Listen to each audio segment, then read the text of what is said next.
This is what we are eating. On take it, you got and the kesi three madisha yeta palta ire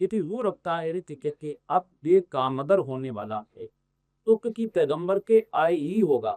آج تک کے دور کی کوئی یہ کہانی نہ تک سکتی ہے، نہ کبھی تک سکتی ہے، نہ یہ ہو سکتی ہے، اور نہ ہی وہ نہ لے تک کمی ظاہر بات ہے کوئی نبی تو آئے گا نہیں. اگر آئے گا وہ یہی کام کرے تو گویا نبوت کا دروازہ کون مانوی کی کام نہیں ہوا اور رسالت اپنی حدود کی سب ہو سکی. اب یہ اس رسالت کی بتی پا رہی. میرا بنیادی مقدمہ یہ ہے کہ وہ انقلاب جو اللہ کے پیغمبر نے برپا کیا، اس پیغمبر کے انقلاب کی غایت، اس کا مقصد، اس کا لائے عمل قرآن میں بیان ہوا ہے. اس لائے عمل کے مطابق وہ آخری انقلاب زمین پر برپا ہو گیا. اب ہم کو کیا کرنا ہے؟ اس کے لیے دوسری نصوص ہیں، دوسرے احکام ہیں، دوسری ہدایات ہیں. ان کی روشنی میں کیا لائے عمل بنے گا وہ ایک دوسرا مسئلہ ہے. اس لیے در حقیقت وہ انقلاب جو رسول اللہ نے برپا کیا، جس میں پہلے دعوت ہوتی ہے، پھر تربیت ہوتی ہے، پھر ہجرت آسمان سے اس کا حکم نازل ہوتا ہے، پھر پیغمبر نکل کے جہاد کرتا ہے، پھر اس جہاد کے نتیجے میں موت کی سزا نافذ کر دی جاتی ہے، جس کی میں تفصیل اپنے پچھلے لیکچر میں کر چکا ہوں. وہ انقلاب اب زمین پر کوئی اور برپا نہیں کرے. وہ انقلاب برپا کرنے کے لیے اب کوئی پیغمبر نہیں کرے گا، اور وہ پیغمبر ہی برپا کر سکتا ہے. ہمیں کیا کرنا ہے؟ ہماری ذمہ داری کیا ہے؟ غلبہ دین کا مفہوم ہمارے لیے کیا بنتا ہے؟ ہماری جورسڈکشن کیا ہے؟ اس پر مجھے تفصیل سے گفتگو کرنی ہے. لیکن میں یہ بالکل مانتا ہوں، اور آپ نے بڑا اچھا کیا سوال کر کے مجھے بتا، وہ انقلاب جو پیغمبر نے برپا کیا، میری تو تقریر کا موضوع یہ ہے، وہ انقلاب برپا ہو چکا. اب وہ انقلاب اس لائے عمل سے، اس غایت کے ساتھ، اس مقصد کے ساتھ کبھی انسانی زمین کے اوپر برپا نہیں ہو. کیا انقلاب ہم کو برپا کرنا ہے؟ اس کی نصوص دوسری، اس کی ہدایات دوسری، اس کا پیغام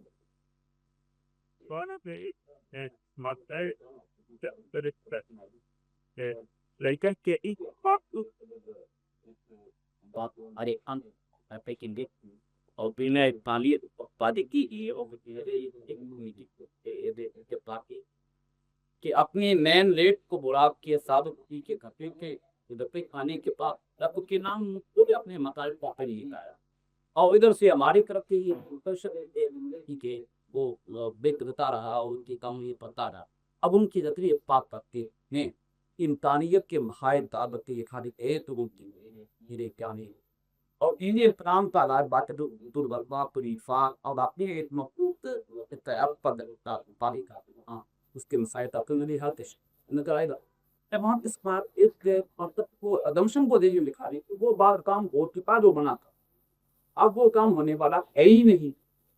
تو پھر گویا ہمیں یہ تو کراوٹ مل گئی افراد کے اعتبار کی تھی، اقوام کے اعتبار کی. اب تو چھٹی ہوگی گویا.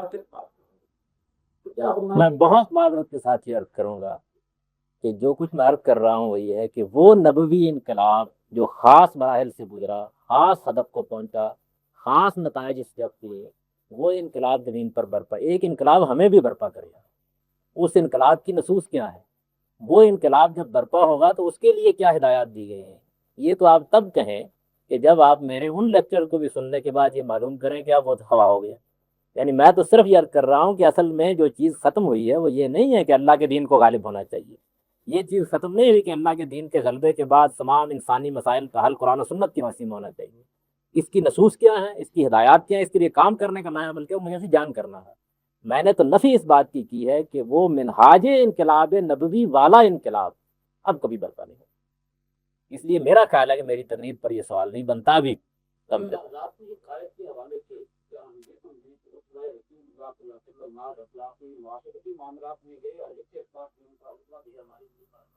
بہت اچھا آپ نے سوال کیا. دیکھیے اس میں بڑے مسائل پیدا ہو جاتے ہیں. اگر لقد کان لکم فی رسول اللہ اسوۃ حسنہ کی آیت کو علی الاطلاق لے لیا جائے تو پھر پہلا کام مجھ کو کرنا ہے نبوت کا دعویٰ کرنے، اس لیے کہ حضور نے کیا. اچھا، دوسرا کام مجھے یہ کرنا ہے کہ اس میں اگر مجھے شادیاں کرنی پڑ جائیں تو بعض ضرورتوں کے تحت 4 سے زیادہ بھی کر سکتا ہوں. بس میں نے صرف یہی بات عرض کیا اپنی ساری تقریروں میں کہ نبوی انقلاب کا لائے عمل صرف حضور کا معاملہ تھا. جس طرح یہ 2 باتیں حضور کا معاملہ، اس طرح وہ بھی حضور کا معاملہ تھا. ہماری ہدایات بالکل دوسری ہیں جو بیان ہوئی. صرف اتنی بات یاد کی ہے کہ لقد کان لکم فی رسول اللہ اسوۃ حسنہ یہ علی الاطلاق نہیں ہے. اگر اس کو علی الاطلاق مان لیجیے تو وہ سارا استدلال وجود میں آ جائے گا جو غلام احمد قادیانی کرتا ہے. آپ اس پر حد لگائیں گے نا.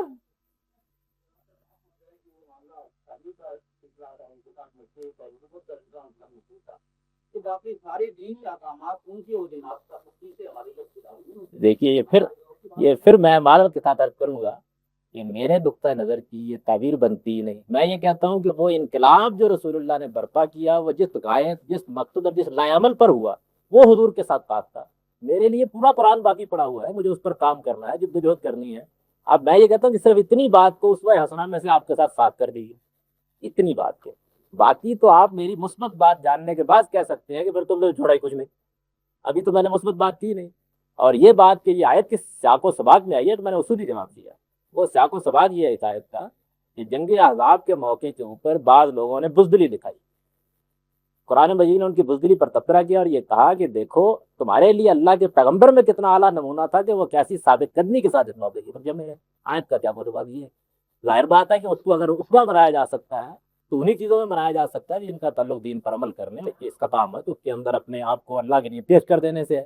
اس کا اگر یہ معنی لے لیا جائے تو پھر بات کیجیے گا لقد کان لکم فی رسول اللہ اسوہ حسنہ پر میری وہ معارضت بالکل ٹھیک نہیں کہ اگر تمام معاملات میں رسول اللہ اسوہ حسنہ ہے, تمام معاملات میں, اور ہمارے لیے کوئی چیز بھی آتی نہیں کہ جس میں ہم بند ہیں, تو پھر نبوت کا دعویٰ کر دینا چاہیے. آپ کہیں گے نا کہ نہیں یہ اسوہ حسنہ میں شامل نہیں ہے, اس کی پیروی میں یادیاں 4 سے زیادہ شامل نہیں ہیں. اسی طرح میں یہ کہتا ہوں کہ وہ منہاج انقلاب نبوی اس میں شامل نہیں ہے. وہی ظاہر بات ہوں جائے.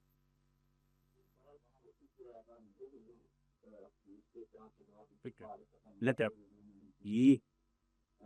Berarti tanong pati anda anda pada itu ko teach abe ati intiaki beli ini abake abi rindai ade ni paputi ya aku ni konna au pam termani na kulit itu mai aitia. Ada dari nedu kinna ko dadari da galna papa pukuru to ada e una pukuru ali ki shira eri na gitu kan supaya ye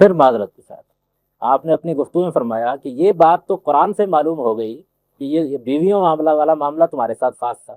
یہ قرآن سے معلوم ہو گیا کہ نبوت کا دعوت تمہارے ساتھ خاص تھا. ایسے ہی میں یہ کہتا ہوں کہ یہ قرآن سے معلوم ہو گیا کہ اللہ عمل آپ کے ساتھ تھا. اب رہ گئی یہ بات کہ لقد کان, وہ اس کا مطلب کیا ہے, وہ جو آیت آپ نے پڑھی کلالے کا جلنا کو امت امت ہوتا, وہ ہم سے کس طرح متعلق ہوتی ہے, اس میں ہم کو کیا کرنا ہے, مجھے اس پر بھی گفتگو کرنی. میں نے صرف اتنی بات عرض کی ہے کہ جس طرح آپ وہ 2 تخصیصیں مان رہے ہیں, یہ تیسری تخصیص جو قرآن نے بیان کیا ہے, اس کے دلائل میں نے اپنے پچھلے لیکچر میں دیے کہ انقلاب نبوی کو منہاج کو قرآن اس سے بالکل مختلف صورت میں پیش کرتا ہے جس صورت میں ہمارے یہ بزرگ پیش کر گئے ہیں, اور اس کی پوری تفصیل پورا ایک لیکچر میں نے مخصوص کر دیا. میرا خیال یہ ہے کہ شاید آپ اس کی موجود ہی نہیں تھے, اس میں میں نے اس کی تفصیل ہی کے دلائل دیے. یعنی اس لیکچر کی بنیاد یہ تھی کہ جس طرح بیویوں کا معاملہ آپ کے ساتھ خاص ہے اور اس طریقے سے دوسرے بہت سے معاملات میں تہجد کا معاملہ فرض ہونے میں آپ کے ساتھ خاص ہے, اسی طریقے سے یہ منہاج انقلاب نبوی بھی آپ کے ساتھ خاص ہے.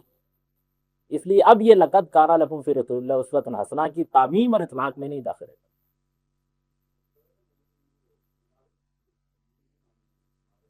یہ مناظرے کی مجلس بھی نہیں ہے, اقام و تفہیم کی مجلس.